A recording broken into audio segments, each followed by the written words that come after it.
Welcome back to the Rare Book Views channel. Today I'm excited to talk to you a little bit about Harry Potter books. I had a comment on my video that is a tour of my home library. I'll put a link in the notes, so if you want to take a look, go ahead and let me know if there are any books that you see that you want me to tell you a little bit more about. Someone said they were interested in my Harry Potter collection, so I'm going to give you a little bit of a shelf tour of those books, and then we'll chat a little bit about the editions.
Okay, as you can see, I have some Harry Potter books.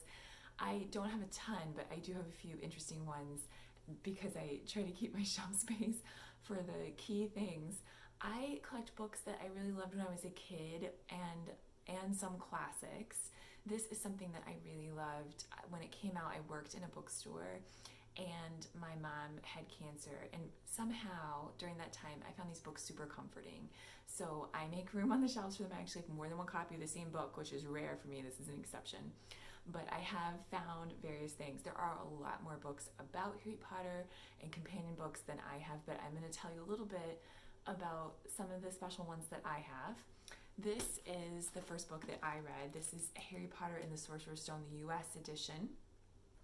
This was interestingly, published in the UK for a British audience. Usually books in English are published in the United States with American slang and vocabulary. This one, the British version, was published by Bloomsbury in England. Famously, J.K. Rowling had a hard time getting this published. She was rejected by a lot of publishers, so Bloomsbury took a little bit of a chance on her, and the print run for this was actually kind of small. So the first edition of the book looks like this, has this cover, but there were only, I think, tens of thousands maybe, so that book is extremely rare.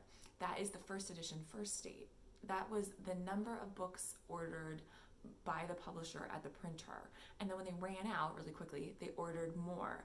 If they didn't make any changes to the text, that would make that the first edition, second printing. Bloomsbury, I'm not that familiar with the publisher. Each publisher has their own way of noting what edition and print it is. The copy that I have, on the copyright page, it has a number line and mine says 19.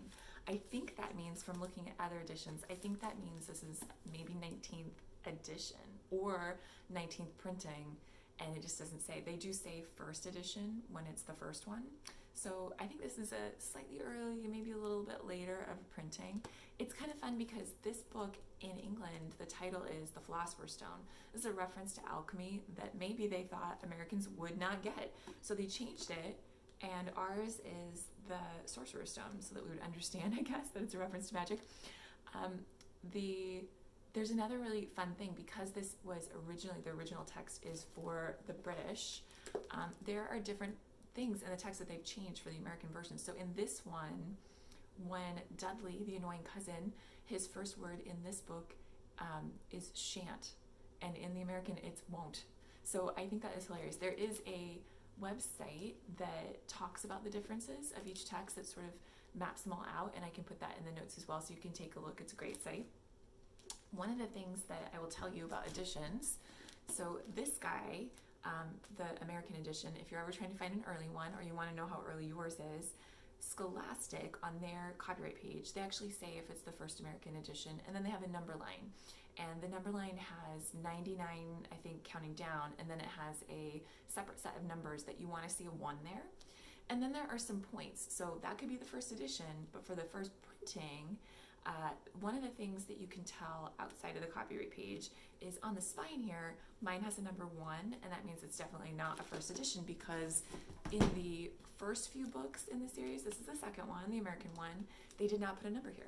This is a really early version of the Chamber of Secrets. The number line says 0, and it doesn't have a number here, so I know it's earlier.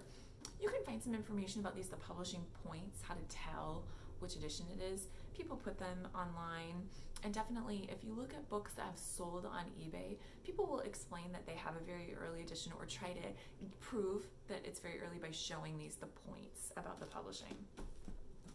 I also have to show the comparison. This is the second one of the UK one, so you can see the illustrator is really different. I think it's really fun. It's slightly smaller, and I think the American one, I mean, they're both really great, but the American one, the page quality, the paper's really thick and it feels very significant.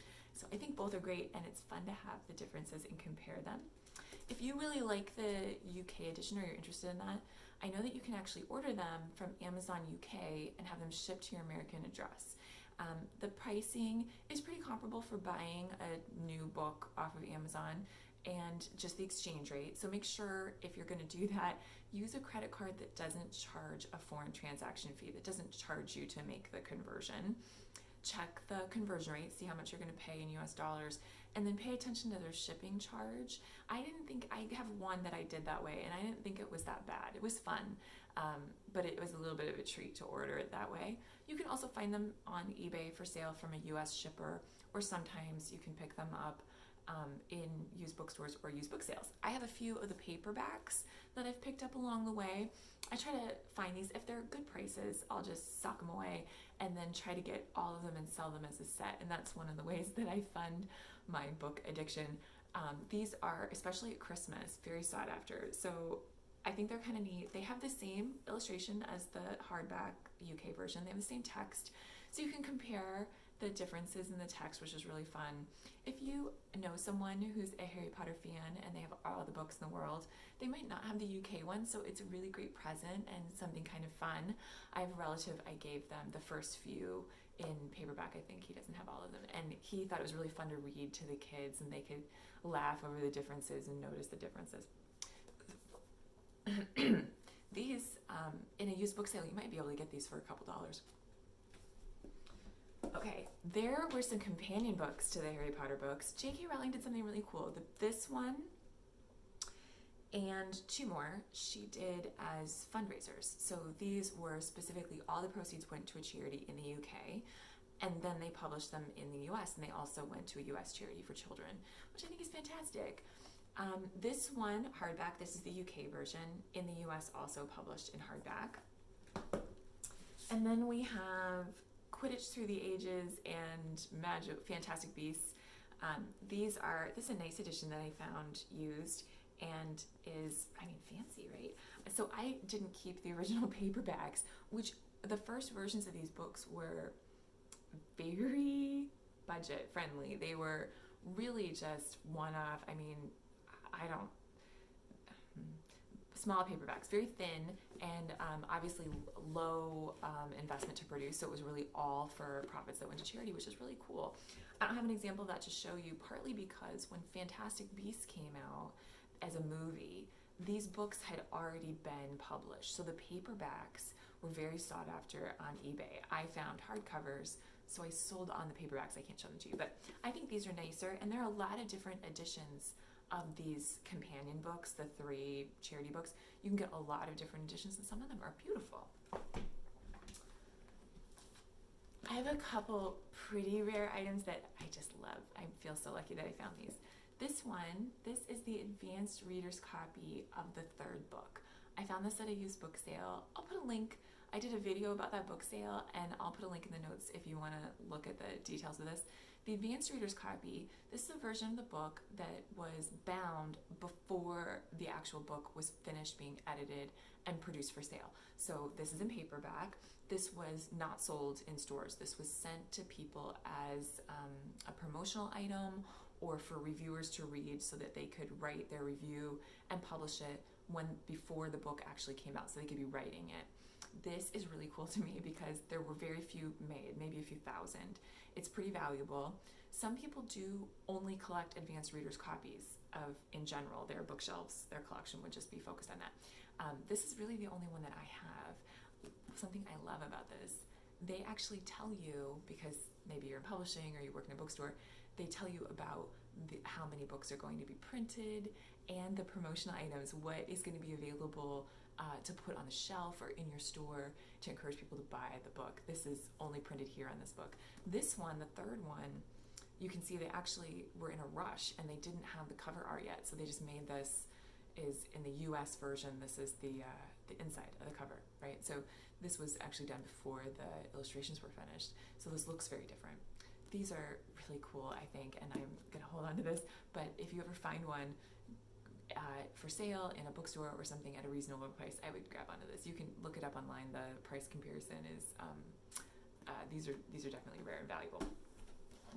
I have a copy of this book. This is J.K. Rowling's book that was written for adults, and it's really, I think it's a little bit dark, but it is about, I think a lot of the focus of the book is about thinking about things that are affecting children today and some of the challenges that seem modern society, what kids are facing. So it still is about her focus on children. I found this at a used book sale for charity, and it is signed, and it has this hologram. This is at a charity book sale.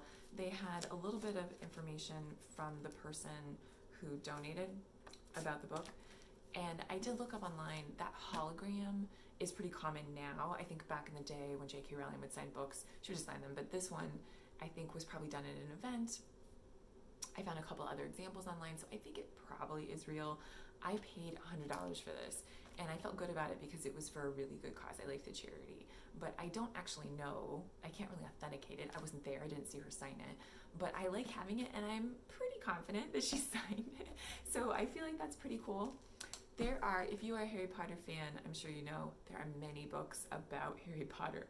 I don't have a ton of shelf space, so I do not own that many books, but I do have a couple that are kind of fun. I think I got this as a gift, The Science of Harry Potter. This is fun to read. There is some interesting speculation about whether there could be an invisibility cloak and things like that. So I thought this was a good read, and I would recommend this if you have kids that you want to help them take their love of the wizard world over to some nonfiction, maybe. I would say preteen, maybe junior high school, this would be a good book. I have this gigantic book about the movie world of Harry Potter. This is so much fun because it's just a ton of glossy pages of behind the scenes, how the movies were made, and things about the actors. This I found used. This is a pretty spendy book. New was list price $75. I found it at a used bookstore for a charity shop for about $15. So for now, it's definitely occupying a space on my shelf, and I like to just sort of, you know, page through every now and then. I've never sat down and tried to read the whole thing, but it is kind of fun to browse around and hear a little bit about, they've got story art about how they laid out the filming. That is my collection. You can see that I have collected this over quite some time, and the hardcovers, I put protective archival covers on them, on my special books, and those are from Broad Art. It's a great company. They sell library supplies. If you have any interest in that, if you want me to show how to put them on the dust jackets, leave me a comment. If you enjoyed this video, give me a thumbs up or a comment so that I'll know. And if you want to hear more about any of the books on the collection, definitely drop me a line. I just love that someone was interested and wanted to hear more about the books. I love sharing that. So thank you for watching, and happy reading.